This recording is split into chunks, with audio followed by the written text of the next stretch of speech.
ಗುರುವಿನ ಗುಲಾಮನಾಗುವ ತನಕ ದೊರೆಯದನ್ನ ಮುಕ್ತಿ. ಗುರುಗಳು ನಮ್ಮ ದೇವರಿಗೆ ಸಮಾನ, ಹೌದಾ? ಕಿವಿ ಕೇಳುವುದಿಲ್ಲ, ಅದೇ ಒಂದು ಮೈನಸ್.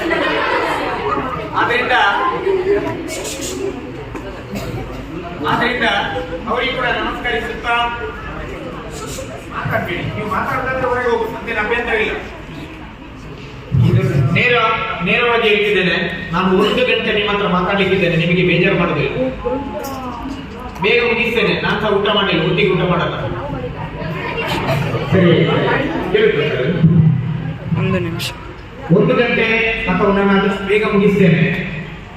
ನನಗೆ ಮಾತಾಡ್ಲಿಕ್ಕೆ ಏನು ಹುಚ್ಚು ಅಂತ ಹೇಳ್ತಾರಲ್ಲ, ಮಾತಾಡುವಂತ ಚಟ ಇಲ್ಲ ನನಗೆ. ಮುಖ್ಯವಾಗಿ ಪೂಜ್ಯ ಧರ್ಮಾಧಿಕಾರಿ ವೀರೇಂದ್ರ ಹೆಗಡೆ ಅವರು ಹಾಕಿಕೊಟ್ಟಂತ ಕಾರ್ಯಕ್ರಮ ಬಹಳ ಸುಂದರವಾದಂತ ಕಾರ್ಯಕ್ರಮ.